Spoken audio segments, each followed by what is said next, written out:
Iran এক সুন্দর দেশ। সেই দেশের এক সম্রাট, নাম তার নওশের। প্রজাদের তিনি ভালোবাসেন, সত্য ও সুন্দরের কথা বলেন, ন্যায়ভাবে শাসন করেন রাজ্য।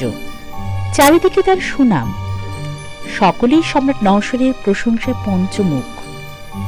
সম্রাট একদিন সদল বলে শিকারে গিয়েছেন। বনের এদিকে ঘুরে বেড়ান, ওদিকে ঘুরে বেড়ান, চারিদিকে চমৎকার এক আনন্দ উৎসব। দুপুরবেলা ক্লান্ত পরিশ্রান্ত হয়ে নওশের বিশ্রাম নিতে বসলেন। এখন খাওয়া দাওয়ার সময়। সম্রাট নওশের ক্ষুধার্ত, তার সঙ্গীদেরও সেই অবস্থা। খেতে বসে দেখা গেল খাবার দাবার সব ঠিক আছে, কিন্তু লবণ আনা হয়নি ভুলে। একজন সিপাহী সঙ্গে সঙ্গে ঘোড়া ছুটিয়ে দিল লবণের সন্ধানে। সম্রাট তাকে বললেন, কোথায় যাচ্ছ তুমি? বনের ধারে কোনো বাড়িতে যাব, দেখি সেখানে লবণ পাওয়া যায় কিনা। যেখানেই যাও না কেন, যার কাছ থেকেই লবণ আনো না কেন, পয়সা দিয়ে কিনে এনো কিন্তু। সিপাহী ঘোড়া নিয়ে ছুটল। খুব তাড়াতাড়ি লবণ জোগাড় করে ফেলল সে। ফিরে এলো আরো দ্রুত, মুখে তার সার্থকতার হাসি। সম্রাট তখন খাওয়া শুরু করেননি। সিপাহী বলল, বাদশাহ নামদার, লবণ সংগ্রহ করে এনেছি। সম্রাট জিজ্ঞেস করলেন, পয়সা দিয়ে কিনে এনেছো তো? যার কাছ থেকে লবণ এনেছো তাকে পয়সা দিয়েছো তো? এমনি এমনি চেয়ে আনোনি তো?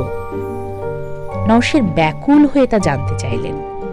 এই দেখে এক উজির আজম মৃদু হেসে বললেন, সম্রাট, আপনি সামান্য ব্যাপার নিয়ে এত মাথা ঘামাচ্ছেন কেন? বারবার আপনি জানতে চাইছেন পয়সা দিয়ে কিনে আনা হয়েছে কিনা। কারো কাছ থেকে যদি একটু লবণ এমনি এমনি নিয়েই আসা হয়, তাতে ক্ষতি কি?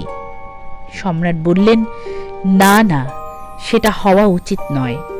আমি যদি অন্যায়ভাবে কারো গাছ থেকে একটা আপেল নিই, তবে দেখা যাবে আমার সঙ্গীরা গাছটাই উপড়ে দিয়েছে।